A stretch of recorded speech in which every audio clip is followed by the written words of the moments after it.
Ici Bondy, ici Bondy. Ici Bondy, ici Bondy. B. B. C. BBC. Bondy. Bondy. Bondy. Blog. Café. Bondy Blog Café. Gabriel garde l'anonyme. Ici Bondy. Ici Bondy. Bondy Blog Café.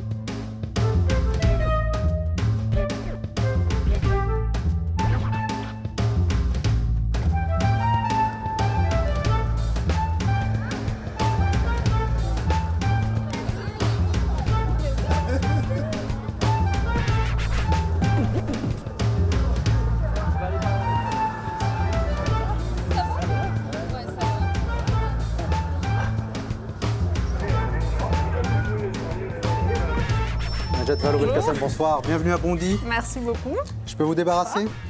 Avec plaisir. Et je vous invite à boire un petit verre au bar. Qu'est-ce que vous buvez, Madame la Ministre? Une menthe à l'eau. Et moi, je veux un Perrier, s'il vous plaît. Comment ça va, Madame la Ministre? Bien. La dernière fois que je vous ai vu, vous étiez ministre des Droits des Femmes, je crois, porte-parole du gouvernement. À ce même bar. Voilà. Ensuite, vous êtes devenu ministre de la Ville, des Sports, de la Jeunesse. Et aujourd'hui, c'est un peu plus court, mais c'est encore assez long en réalité. Vous êtes ministre de l'Éducation nationale, de la Recherche Et de et l'enseignement de l'Enseignement supérieur. supérieur. Tout ça en moins de 18 mois. Ouais. Moins de 18 mois? Non, un peu Ouais. plus, je Est-ce que crois. vous avez le temps d'aller acheter du pain, faire vos courses? J'ai pas beaucoup de temps, mais je continue à vivre, oui. Vous avez rêvé d'être ministre de l'Éducation un jour, quand vous étiez étudiante, par exemple? Non, j'ai jamais osé rêver ou espérer que je pourrais l'être, mais quand ça m'a été proposé, ça m'est apparu en fait comme une évidence. C'est tout mon engagement républicain autour de Merci. l'ascenseur social, la justice sociale, etc. Passe parfaitement par l'école, parce que l'école, c'est quand même la plus belle chose que la République ait inventée. Et donc moi, je suis très heureuse aujourd'hui Donc d'être vous ministre. incarnez ça, finalement? Oui, je ne sais pas si moi je l'incarne personnellement, mais en tout cas j'y crois. J'y crois. J'ai des convictions énormes en la matière et beaucoup d'ambition aussi. Donc très heureuse d'être là. Vous êtes aussi la première femme ministre de l'Éducation nationale, Ouais. de moins de 40 ans. Alors première femme, en revanche, quand les observateurs commentent ma jeunesse, ils oublient que Jean Zay a été ministre de l'Éducation nationale à 32 ans. J'en ai 36. Mais première femme, c'est vrai. Première femme, c'est même surprenant quand on y pense qu'il n'y ait pas eu de femme avant dans un ministère qui, par ailleurs, est aussi féminin, on le sait bien. Alors ça, c'est plutôt qu'il est. positif, parce que c'est pas trop ce qu'on a relevé, même si ça a été dit. Par contre, ce qu'on a relevé, c'est le fait que Najat Vallaud-Belkacem devienne ministre de l'Éducation nationale. Et ça a hérissé un peu les poils d'un certain nombre de personnes, d'éditorialistes. Qu'est-ce que Ouais. ça vous a fait, vous, à ce moment-là? Ça a hérissé tous ceux qui ne veulent pas voir le monde changer, qui ne veulent pas voir la France telle qu'elle est. Qui Donc, sont-ils, ces gens? C'est ceux qui ont un problème structurel avec à la fois la féminité, avec la jeunesse, avec le fait d'être d'origine étrangère. Donc c'est à nouveau, je vous le dis, c'est Ça des pose gens qui encore ne un voient pas la problème, France le fait telle que la qu'elle est. ministre de l'Éducation nationale aujourd'hui soit issue de l'immigration. Il y a quelques mois, Christiane Taubira était ici même, elle parlait justement de toutes ces agressions racistes. Comment on fait quand on est à votre place pour, malgré tout, tenir ça? Comment on riposte? Comment on fait pour dire stop? Bon, d'abord, il ne faut pas se tromper. C'est pas parce qu'on voit la face émerger de l'iceberg qu'il faut imaginer que tout l'iceberg ressemble à ça. Ce que je veux dire, c'est que c'est vous qui êtes agressé, c'est moi qui suis énervé. Ça, c'est une bonne Pourquoi? question. Pourquoi? Vous êtes énervé parce que, d'une certaine façon, on vous a pris en otage, on vous a obligé à assister à ce spectacle atterrant. Et je pense que, comme beaucoup de gens, vous vous êtes dit, mais moi aussi, si un jour je suis en mesure d'accéder à des responsabilités, peut-être qu'on me fera les mêmes procès en incompétence ou en non-légitimité ou que sais-je. Mais l'idée, par exemple, de jeter l'éponge, est-ce que ça vous a traversé l'esprit ou pas? Moi? Oui, de changer de pays, changer de métier, Non, c'est Changer mal de me look. connaître. Changer de coiffure, peut-être, par ça à la exemple. limite. devenir blonde. Enfin, voilà, Mais- vous peroxydez un peu les cheveux et puis vous devenez une petite blonde. Non, mais non, bien sûr que non. Au contraire, j'allais dire, ce que généralement ça génère, ce type d'attaque outrancière, c'est que ça vous renforce dans vos convictions et dans vos combats. Donc quoi, on me reproche d'être de double culture, d'être né à l'étranger, eh ben, ça me donne encore plus envie d'affirmer que la richesse de la France, c'est précisément cette diversité. On me reproche d'être féministe, ben, ça me donne encore plus envie de conduire le combat pour l'égalité entre les femmes et les hommes. Et on me reproche d'être jeune, ben, ça me donne encore plus envie de prouver que les jeunes sont capables d'accéder aux responsabilités. Donc j'en ferai 2 fois plus et c'est tant mieux dans un ministère comme ça. Alors, Madame la Ministre, je vais vous montrer la conférence de rédaction du Bondi Blog où on fait un peu le tour des questions d'actualité, notamment les questions que l'on va vous poser tout de suite en plateau. Je vous demande de regarder ça et ensuite vous pourrez commenter.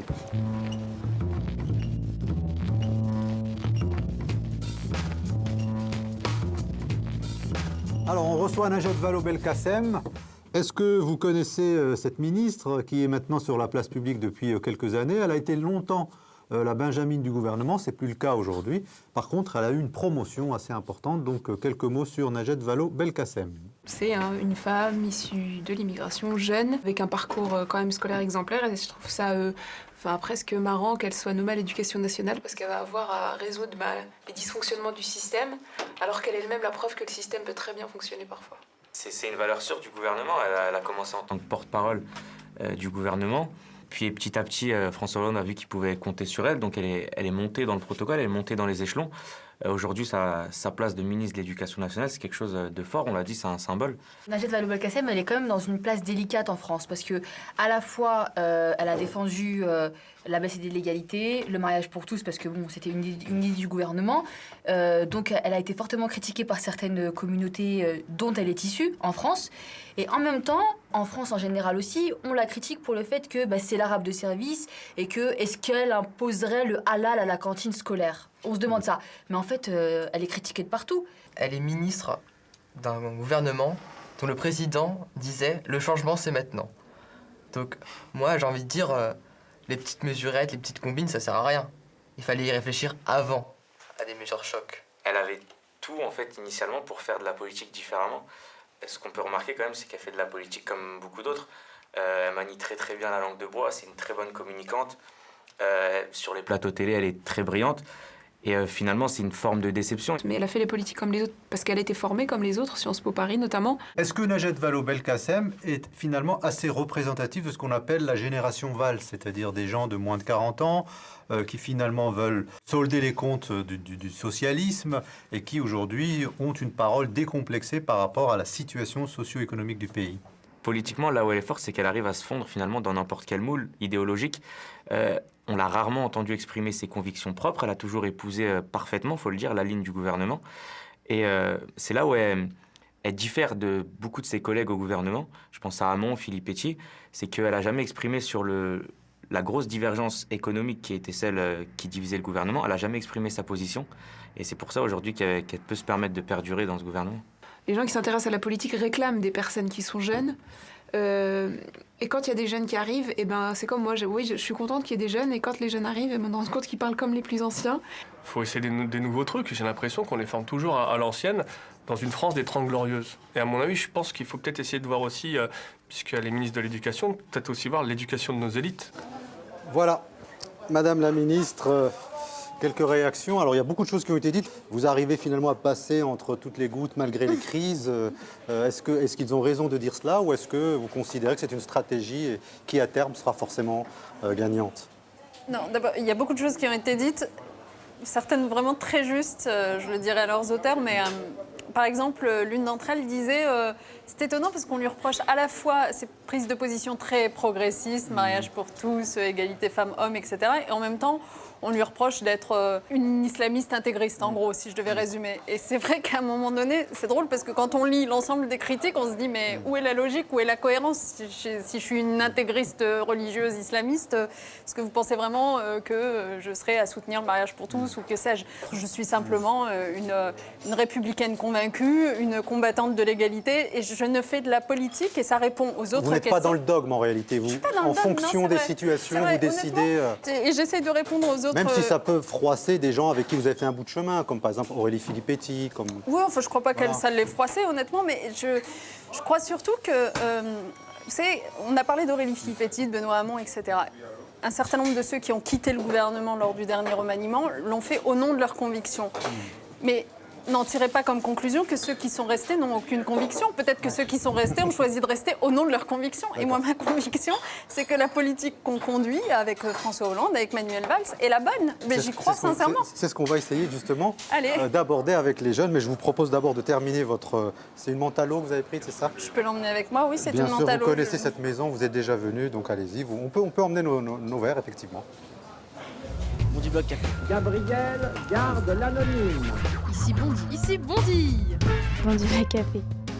Najat Vallaud-Belkacem, ministre de l'Éducation nationale, de l'Enseignement supérieur et de la Recherche, est notre invitée. Merci beaucoup, Madame la ministre, d'être revenue ici à Bondy. Merci à vous. Avant de démarrer cette émission, je vous présente d'abord les 3 Bondy blogueurs. On commence par Faiza Zerwala. À côté de Faiza, vous avez Badrou Saïd Abdallah et à côté de moi, Mehdi Mekla, qui vont donc vous poser un certain nombre de questions. Avant de démarrer donc ce premier plateau, je vous propose l'édito de Idir Houssini, qui va un peu mettre l'ambiance et nous dire un peu ce que lui a retenu finalement de ces 2 ans et demi de présidence de François Hollande. Madame la ministre de l'Éducation nationale et de l'Enseignement supérieur.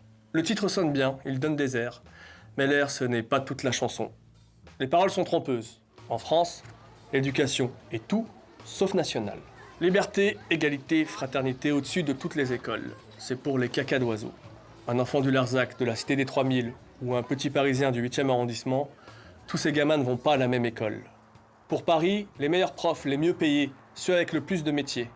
Du fin fond du 9-3, ma sœur a passé sa terminale L sans prof de philo. Coefficient 8 au bac. L'État donne tout à ceux qui ont tout, beaucoup moins à ceux qui cumulent sur le chemin de l'école tous les pièges de l'échec scolaire. 2012, l'année de l'élection de François Hollande. Souvenez-vous, moi président, le changement c'est maintenant. Résultat, 2 ans plus tard, 12 nouveaux collèges dans le 93, fournis avec les iPads.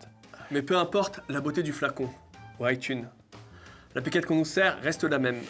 BP chaudronnerie pour tout le monde.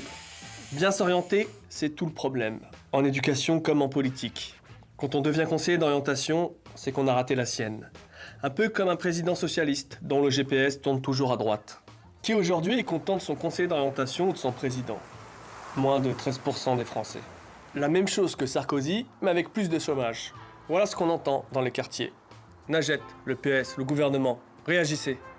Je vais voter pour Marine Le Pen. C'est ce qu'on entend, même à la sortie des mosquées. Valérie Zhaf, proverbe berbère. Espoir déçu, bien pire que femme trompée. Merci pour ce moment.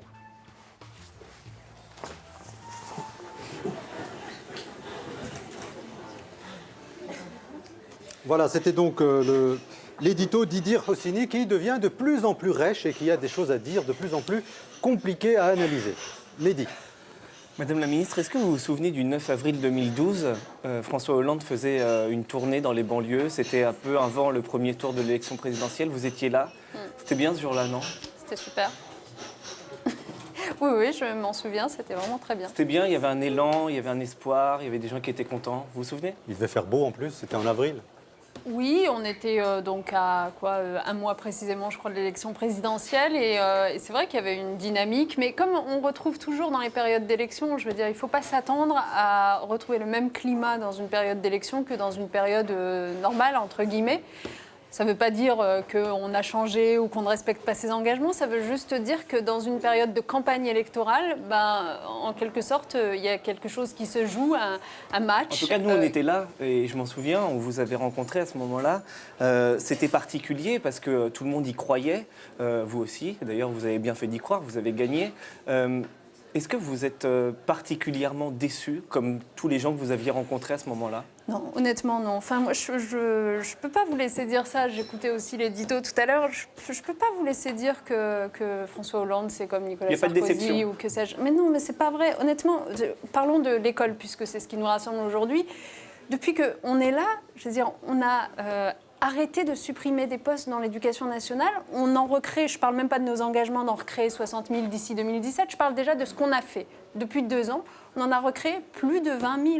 Mais vous vous rendez compte ce que ça signifie? On a remis de la formation pour les enseignants. Je veux dire, les enseignants étaient envoyés dans les salles de classe sans avoir jamais appris à enseigner à proprement parler. Donc du coup, c'est particulièrement les écoles dans les quartiers défavorisés qui en pâtissaient, puisque du coup, on y envoyait des jeunes enseignants sans aucune expérience, alors qu'ailleurs, évidemment, ça allait un peu mieux. Donc tout va bien.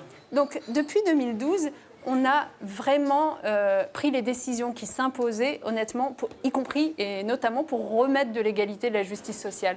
Mais il ne faut pas s'attendre à ce que tout change du jour au lendemain. Sur le climat, en réalité, c'est vrai qu'il y avait une espèce quand même d'enthousiasme autour de l'arrivée de François Hollande à l'Élysée. D'abord Qui a parce complètement disparu. il y avait un rejet de ça Sarkozy, mais est-ce qu'on a conscience aujourd'hui au sein du gouvernement, et notamment même du côté de François Hollande, de la déception finalement? Il y a un problème de désamour, voire même parfois de la haine vis-à-vis d'un pouvoir qui a finalement renoncé peut-être à certaines promesses. On a évidemment conscience d'une chose, et on en prend toute notre responsabilité et notre charge, c'est qu'on s'est engagé notamment sur la question de l'emploi, puisque c'est quand même ce qui tracasse la plupart des gens, et que la courbe du chômage qu'on devait inverser ne s'est pas inversée aussi vite qu'on l'aurait espéré. Donc c'est vrai que les résultats économiques se font attendre, et c'est ça qui installe ce climat morose.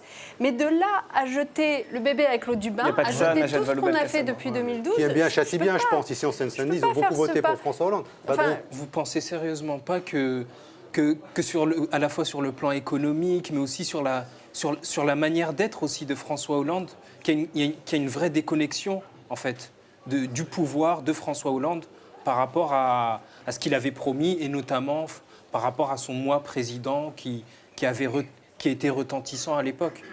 Moi, ce que je note, c'est qu'en fait, on est face à un double phénomène qui est en fait assez paradoxal. C'est-à-dire que d'un côté, il y a une désacralisation de la fonction de président de la République qui est due, vous voyez, les chaînes d'infos continues qui scrutent tout sous les moindres détails, etc. Par exemple. Est-ce que sa personnalité fait aussi que... J'y arrive. Donc, d'un côté, une désacralisation, les réseaux sociaux, tout le monde se fait juge de tout ce qu'il fait, de tout ce qu'il dit, etc.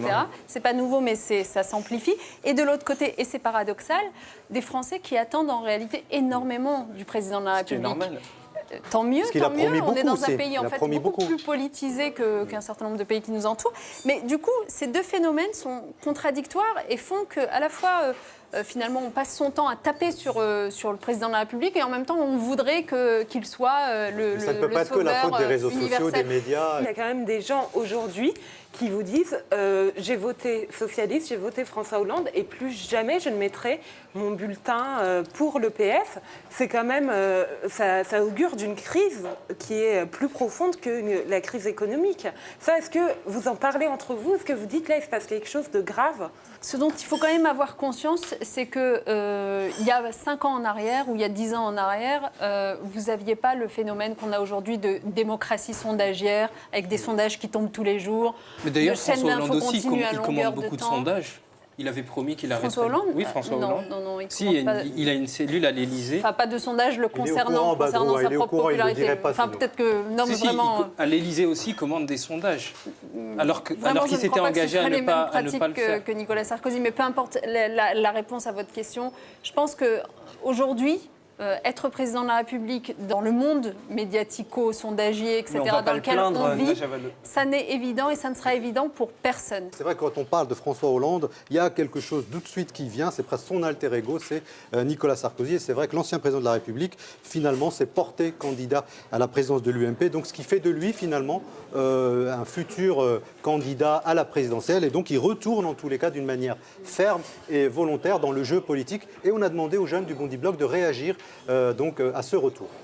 Le retour de Sarkozy, finalement, j'ai l'impression qu'à part les militants de droite adhérents, sympathisants de l'UMP, les journalistes et la classe politique, ça intéresse peu de monde.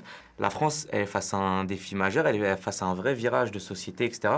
Et qu'on est en train de faire avec le logiciel, avec la classe politique, avec les journalistes d'il y a 20 ans. Ils veulent pas de Sarkozy, je pense pas qu'ils veulent du Juppé, ils veulent pas du passé, ils ont changé, c'est pour avoir autre chose. Donc là, finalement, j'ai peur que les gens ont voté Hollande pour pas avoir Sarkozy. Et voilà, et dans quelques années, les gens ils vont voter, ça se trouve, Sarkozy pour pas avoir Le Pen. Je pense que s'il y avait 2-3 personnes qui avaient vraiment eu la figure de président possible pour 2017, Sarkozy n'aurait pas risqué un retour. Je pense que s'il y avait des gens établis, Sarkozy aurait préféré rester à faire des conférences autour du monde plutôt que de revenir. Enfin, c'est sous sa présidence que la parole raciste en France s'est libérée. On a le droit d'être raciste depuis Sarkozy, j'en suis intimement convaincu. Voilà, Faiza. Donc, est-ce que Nicolas Sarkozy peut dire merci à François Hollande, qui lui offre un boulevard pour son retour parce qu'il va se poser en sauveur de la France? D'abord, Nicolas Sarkozy, il est candidat à la présidence de l'UMP. Mais on sait ce que ça veut dire. Ce que je veux dire par là, c'est que... Enfin, il ne vient pas pour faire le ménage, il vient pour être Non, mais candidat à d'accord, l'élection présidentielle. Mais en tout cas, à ce stade-ci, je veux dire, c'est pour ça que moi j'ai du mal à m'exprimer sur son retour, parce que en fait, ça ne me concerne pas, je ne suis pas militante de l'UMP. Maintenant, pour le reste, pour les Français, si jamais un jour la question se pose plus généralement pour les Français, je doute vraiment que les Français aient envie de repartir dans les errements de avant 2012 avec le même qui a creusé le déficit, creusé la dette de la France, franchement... Ce qui est franchement étrange avec vous, c'est que vous ne répondez pas aux questions. Ben non, mais si, je réponds à vos questions. Aujourd'hui, Nicolas Sarkozy vous me demandez profite d'un pourquoi vide. Il profite de la déception des Français qui est manifeste envers François Hollande. Donc il se dit, ça lui offre un prétexte en or. La France est dans un état catastrophique, je dois revenir. Donc est-ce que finalement, c'est pas... Est-ce que ce n'est pas l'échec de François Hollande depuis 2 ans et demi qui fait finalement cette... Non, mais est-ce que vous croyez sérieusement que c'est l'état de la France qui motive Nicolas Sarkozy quand il décide de revenir? Ça, c'est un autre débat. Non, mais voilà. C'est quoi, C'est une occasion pour lui. C'est quoi une alors? superbe occasion pour lui. Bah, c'est une superbe occasion. Enfin, je veux dire, Nicolas Sarkozy serait revenu en tout état de cause parce qu'il a ses propres raisons sur lesquelles je ne veux sûrement pas m'étaler ici, mais qui, à mon avis, sont assez éloignées de l'intérêt général de la France. Pour le reste, objectivement, il reviendra aux Français de juger de l'état de la France en 2017. Alors justement, on va commencer à parler justement de votre périmètre ici, donc en tant que ministre de l'Éducation nationale. On a beaucoup parlé des rythmes scolaires. Benoît Hamon et même Vincent Peillon avant lui se sont coltinés à l'opinion. Quel est aujourd'hui l'état de la situation? Est-ce que c'est quelque chose qui est acquis maintenant? Alors, les rythmes scolaires maintenant s'appliquent partout, donc ça c'est la bonne nouvelle. Avec succès partout? Alors justement, s'applique partout, c'est-à-dire que, y compris les très rares communes qui avaient décidé de cadenasser les entrées des écoles, etc., se sont toutes rangées à ce qui fait désormais force de loi. Donc voilà, 5 matinées par semaine et pas 4. Maintenant, ça ne veut pas dire que le sujet est derrière nous pour autant, parce qu'à un moment donné, il faut quand même veiller à ce que sur tout le territoire, les enfants puissent avoir accès, soit gratuitement, soit à des tarifs modérés, à des activités éducatives, artistiques, culturelles, sportives de qualité. Avec des gens compétents, surtout. Avec des gens compétents, bien sûr, ce qui pose la question de la formation des animateurs, mais aussi de l'homologation, enfin le fait d'être habilité à exercer. Et des moyens, oui, l'État met en place un fonds qu'on dit fonds d'amorçage de 350 millions d'euros il y a encore de l'argent à disposition des communes pour qu'elles puissent puiser dedans, en quelque sorte, pour financer une partie du périscolaire. Mais bien sûr, une partie reste à la charge des communes, on n'a jamais dit le contraire. C'est un effort qu'on leur demande, mais c'est un effort qu'on fait collectivement dans l'intérêt des enfants. Est-ce que vous vous souvenez Par ailleurs, on leur réduit aussi les dotations pour des raisons aussi budgétaires, donc c'est un peu compliqué. On a le sentiment que le gouvernement, finalement, se délaisse et laisse finalement les collectivités qui souvent sont sous l'eau à se débrouiller avec des situations qui sont quand même importantes. Et donc là, les inégalités se creusent. Alors vous me dites, il y a des communes riches et des communes pauvres. C'est précisément pour ça que l'aide est modulée et qu'on donne plus, l'État donne plus aux communes pauvres pour les aider, et qu'elles soient en zone urbaine ou en zone rurale. Les plus pauvres sont aidés davantage. Najat Vallaud-Belkacem, j'imagine qu'avec tous les rapports que vous avez lus depuis quelques années, vous avez lu le rapport de la Cour des comptes 2010 qui dit ceci: l'État consacre 47% de moins à l'éducation d'un élève de Seine-Saint-Denis qu'un élève de la ville de Paris. Alors qu'est-ce qu'on fait aujourd'hui pour corriger cette inégalité atroce qui finalement brise des destins de centaines de milliers de gamins ici en Seine-Saint-Denis? La réponse, c'est une allocation différenciée des moyens. C'est-à-dire qu'il faut qu'on arrête de vouloir donner les mêmes moyens aux établissements partout où ils sont en France, alors qu'ils n'ont pas les mêmes difficultés sociales. Et qu'on module ce qu'on donne comme moyens financiers pour donner plus. Alors, c'est en cours notamment par le biais de la réforme de l'éducation prioritaire, que j'ai annoncée il y a 2 jours, qui va se mettre en place à partir de la rentrée prochaine, et dans laquelle vous allez avoir 1 millier de réseaux d'établissements, c'est-à-dire dans chaque réseau, vous avez à la fois des écoles primaires et le collège qui va avec, 1 millier donc de réseaux qui vont bénéficier d'une augmentation